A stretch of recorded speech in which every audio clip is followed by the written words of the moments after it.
अस्सलाम वालेकुम। आज हम 10th क्लास के फ़िज़िक्स की किताब के लेक्चर नंबर 2 के साथ आपके पास यहाँ पे हाजिर हैं। तो चैप्टर का नेम हमने लेक्चर नंबर 1 में ऑलरेडी एलाबोरेट कर दिया था, simple harmonic motion and waves. उसके बारे में हमने डिस्कस किया था, इसका इंट्रो पढ़ा था। इंट्रो के बाद हमने यहाँ पर एक टॉपिक पढ़ा था जी, सिंपल हार्मोनिक मोशन की मोशन को फाइंड करने के लिए स्प्रिंग के साथ बंधे हुए मैस की motion. Number 2 ball and bowl system, दोनों में सेम चीज़ें थी। आज हमारे पास सिंपल पेंडुलम टॉपिक जो है वो ये है जी, सिंपल पेंडुलम। तो सिंपल पेंडुलम के बारे में सबसे पहले छोटी सी बात बता देता हूँ कि ये है क्या।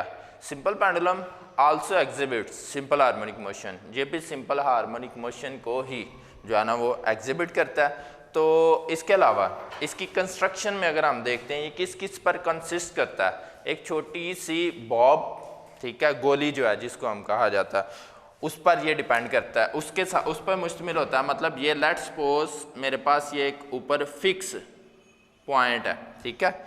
अगर मैं इसको यहाँ पे इस तरह डिस्कस करता हूँ जी, ये एक डोरी या धागा या स्ट्रिंग जो भी आप उसको कह लें, उसकी लंबाई L है। यहाँ पर इसके एट द एंड एक छोटी सी बॉब को ले लिया जाता है, बॉब कहते हैं उसकी गोली को, ठीक है। मैस एम की कोई भी गोली जो है उसको यहाँ पे सस्पेंड कर दिया जाता है, हवा में लटका दिया जाता है। इनिशियल पोजीशन में ये अपनी रेस्ट की हालत में है, अभी तक हमने इस पे कोई भी काम नहीं किया। हम क्या करते हैं, इस गोली को उठाते हैं और उठा के तो कुछ डिस्टेंस कवर करवा के तो इसको इस पॉइंट तक ले आते हैं, ठीक है जी। इस पॉइंट तक जब लेकर आते हैं तो ये हमारे पास इसमें कुछ इस तरह से इसकी कंस्ट्रक्शन डायग्राम जो है वो हो जाएगी। इस पॉइंट को मैंने नाम दिया O का, इस पॉइंट को मैंने नाम दिया A का, और यहाँ पर यहाँ से यहाँ तक जाने में जो फोर्स लगाई है उस फोर्स को नाम दिया गया F का, जो कि रिस्टोरिंग फोर्स की शक्ल में उसमें सेव हो गई है। यहाँ से यहाँ तक का डिस्टेंस जो है वो हमारे पास उसको x से इंडिकेट करते हैं। वही चीज़ें जो हमने रिसेंट टॉपिक के अंदर पढ़ी थी उन्हीं के बारे में बात जो है ना वो बार बार चलेगी। अब यहाँ से यहाँ तक जब मैं इसको लेकर आया हूँ तो इसमें रिस्टोरिंग फोर्स जो है वो इसमें महफूज हो गई है, स्टोर हो गई है। वो रिस्टोरिंग फोर्स क्या करेगी, जब मैं इसको इस जगह से छोड़ता हूँ तो ये क्या करेगा, अपनी इनिशियल पोजीशन मतलब मीन पोजीशन की तरफ आने की कोशिश करेगा। जब मीन पोजीशन की तरफ आने की कोशिश करेगा तो यहाँ पर क्योंकि एक लम्हे के लिए वो रुका हुआ था तो उसकी वेलोसिटी क्या हुई, 0, ठीक है जी। वेलोसिटी 0 क्योंकि वो जिस्म अपनी जगह पर रुका हुआ था, जो गोली थी उसकी पेंडुलम की वो अपनी जगह पर साकन थी, वेलोसिटी 0। जब यहाँ पे 0 से शुरू हुई तो पहले इंक्रीज, फिर और इंक्रीज, फिर और इंक्रीज, फिर फर्दर फिर इंक्रीज, और यहाँ पर आकर तो वो मैक्सिमम वेलोसिटी शो करेगा। क्या करेगा, वेलोसिटी को मैक्सिमम। तो यहाँ पे मैं लिख देता हूँ वेलोसिटी मैक्सिमम। 0 से स्टार्ट किया, ग्रेजुअली इंक्रीज हो रही है वेलोसिटी और इस पॉइंट पर आकर उसकी वेलोसिटी मैक्सिमम हो जाती है। लेकिन due to the restoring force and inertia, क्योंकि वो अपनी जगह पर जो है वो रुकेगा नहीं, बल्कि यहाँ से वो आगे की तरफ जाने की कोशिश करेगा, फिर वो कुछ ना कुछ डिस्टेंस जो है वो कवर करेगा और इस पॉइंट पर जो है वो आ जाएगा।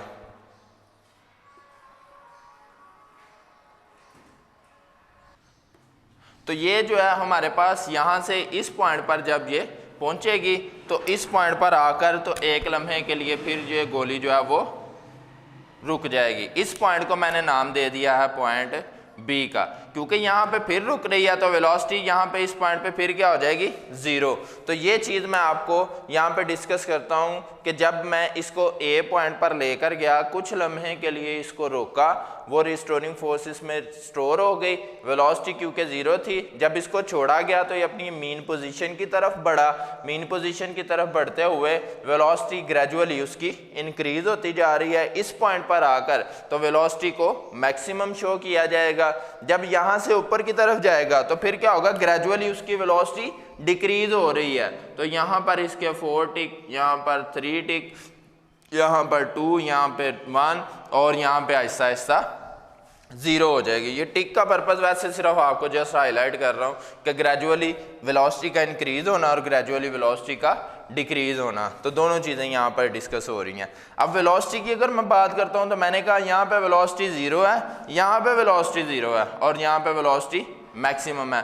तो अगर लेक्चर नंबर 1 आपने सुना हो या उसमें आपने ये चीज़ सुन ली हो तो उसमें मैंने ये बड़ी वाज़ह तौर पर चीज़ बताई थी कि एक्सट्रीम पोजीशन जो उसकी इंतहाई पोजीशंस होती हैं वहाँ पर वेलोसिटी हमेशा सिफर होती है और जो मीन पोजीशन है वहाँ पर वेलोसिटी हमेशा मैक्सिमम होती है। तो वेलोसिटी का उल्ट क्योंकि हमारे पास एक्सेलरेशन है तो उसको अगर मैं डिस्कस करता हूँ तो मैं कुछ इस तरह से लिखूंगा, जहाँ पे वेलोसिटी ज़ीरो वहाँ पे एक्सेलरेशन मैक्सिमम, जहाँ पे वेलोसिटी मैक्सिमम वहाँ पे एक्सेलरेशन ज़ीरो और जहाँ पे वेलोसिटी ज़ीरो वहाँ पे एक्सेलरेशन मैक्सिमम। लो जी, ये हमारे पास ओवरऑल कंसेप्ट है। तो फिर क्या करेगा, ये यहाँ पे रुक नहीं रहा, फिर क्या करेगा, यहाँ से फिर मूव करेगा, फिर इनिशियल पोजीशन उसकी मीन पोजीशन की तरफ जाएगा, फिर यहाँ से ऐसे, फिर इस तरह, और ये टू एंड फ्रो मोशन तब तक जारी रहेगी जब तक कि ये जिस्म रुक नहीं जाता है। ये मूवमेंट, ये मोशन, ये सिंपल हार्मोनिक मोशन रुकने की वजह क्या है? फ्रिक्शन, जो हवा की रेजिस्टिव फोर्स है या ज़मीन की ग्रेविटी है या फ्रिक्शन है, वो इस जिस्म को रुकने पर, इसकी मोशन को रोकने पर मजबूर कर रही है। ठीक है, ऐसा भी पॉसिबल है। ठीक है, हायर क्लासेस में आप जाएंगे वहाँ पे एक सवाल है जी कि क्या कोई ऐसा सिंपल पेंडुलम है कि जो कभी भी स्टॉप नहीं हो सकता, तो वहाँ पे वो एक उसका आंसर उन्होंने दिया हुआ, जी ऐसा पॉसिबल है अगर हम स्पेस में चले जाएं, क्योंकि वहाँ पे ना ग्रेविटी है ना फ्रिक्शन है। लेकिन वहाँ पे फिर उसने इश्यू बता दिया, क्योंकि फिजिक्स जो है ना, ये मैथमेटिक्स, ये सपोज करने का नाम है। ठीक है, सपोज कर लिया जाता है, बाद में फिर उसको खुद ही रिजेक्ट कर दिया जाता है कि ऐसा पॉसिबल ही नहीं है। डोरी में टेंशन, ये देखें ना, इसको मैंने लटकाया है यहाँ पे, तो जब तक डोरी में टेंशन नहीं ना रहेगी तब तक जो है वो ये चीज़ नहीं होगी। इस हिसाब से मेरे पास सिंपल हार्मोनिक मोशन का ये टॉपिक जो है ये कंप्लीट हो गया। यहाँ पर आएगी डेफिनेशन सिंपल हार्मोनिक मोशन की। सिंपल हार्मोनिक मोशन की डेफिनेशन क्या होती है जी?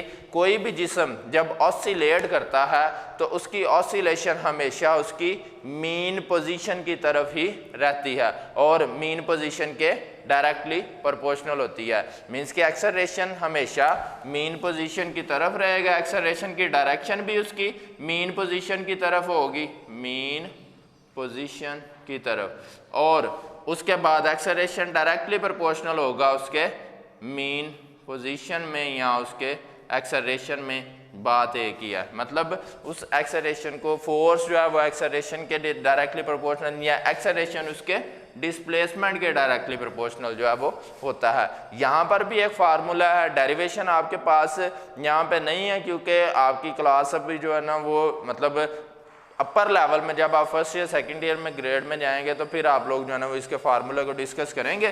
तो यहाँ पर इसका फार्मूला आएगा T = 2 पाई √L/G। ये हमारे पास इसका फार्मूला आ गया।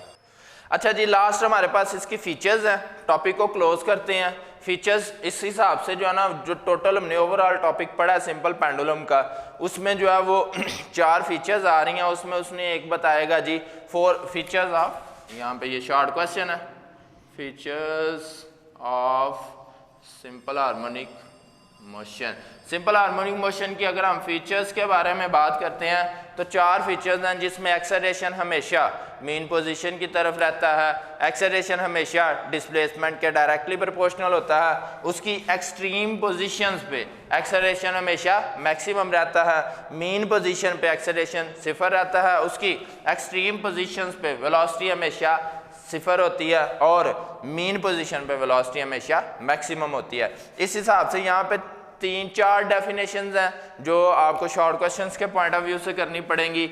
सबसे पहले है जी वाइब्रेशन की तारीफ, उसके बाद आएगी फ्रीक्वेंसी की तारीफ, उसके बाद आएगी मेरे पास एम्पलीट्यूड की तारीफ, एम्पलीट्यूड, और उसके बाद आएगी टाइम पीरियड की तारीफ। चारों तारीफों को एक दफ़ा डिस्कस कर देता हूँ। यहाँ पे vibration, 1 complete round trip of a body about it's mean position. Mean position को नहीं मैं छोड़ रहा। सिंपल हार्मोनिक मोशन में जब भी बात करेंगे, वाइब्रेटरी मोशन में जब भी बात करेंगे, वाइब्रेशन में जब भी बात करेंगे, तो मीन पोजीशन लाजमी उसकी काउंट होगी। तो the two and fro motion of a body हमने पढ़ा था अबाउट इट्स मीन पोजीशन, वो वाइब्रेटरी मोशन है। लेकिन जब हम वाइब्रेशन को बात कर रहे हैं, वन कंप्लीट राउंड ट्रिप, एक मुकम्मल चक्कर उसकी वस्ती पोजीशन के इर्द गिर्द, उसकी मीन पोजीशन के around its mean position is called its vibration. उसके बाद अगर हम बात करते हैं टाइम पीरियड की, तो टाइम पीरियड, द टाइम, जितना टाइम उसको लगेगा एक चक्कर मुकम्मल करने में, ठीक है, तो उस टाइम को नाम दिया जाता है टाइम पीरियड का।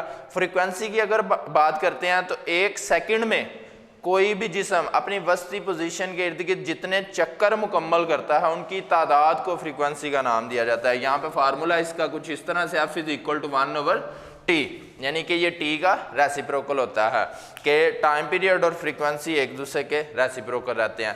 एम्पलीट्यूड की अगर हम बात करते हैं तो यहाँ पे फिर मैं इस डायग्राम के अंदर आता हूँ कि उसकी एक्सट्रीम पोजीशन से मीन पोजीशन तक या मीन पोजीशन से एक्सट्रीम पोजीशन तक, ये जो डिस्टेंस होता है इसको नाम दिया जाता है उसको उसके एम्पलीट्यूड का। मतलब अगर मैं आपको डेरिवेट यहाँ पे कर देता हूँ, बाज़ स्टूडेंट के माइंड में आता है कि ये सारा ही एक जो है ना वो एम्पलीट्यूड है, ऐसा नहीं पॉसिबल है। यहाँ से यहाँ तक 1x, यहाँ से यहाँ तक 2x, यहाँ से यहाँ तक 3x और यहाँ से यहाँ तक 4x। इट्स मीन कि जब वो एक वाइब्रेशन को कंप्लीट करेगा तो कितना एम्पलीट्यूड कवर करेगा, 4x का।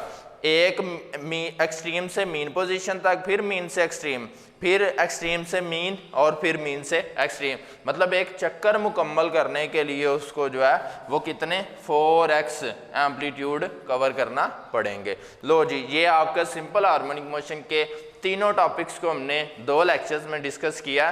पहले लेक्चर्स में हमने जो है वो बात की थी स्प्रिंग के साथ बंधे हुए मैच की मोशन, फिर बॉल एंड बाउल सिस्टम, यहाँ पे हमने डिस्कस किया सिंपल पेंडुलम को। अगर हमारे पास, अगरचे हम क्या देते हैं कि ऑपरेटर्स तीनों के अंदर सेम है, लेकिन कंस्ट्रक्शंस के हवाले से या टॉपिक के कंसेप्ट के हवाले से तीनों टॉपिक्स में एक ही चीज़ को डिस्कस किया जा रहा है और वो क्या है, उसकी सिंपल हार्मोनिक मोशन। ठीक है जी, तो ये हमारा ओवरऑल आज का टॉपिक था। थैंक यू, अल्लाह हाफिज़।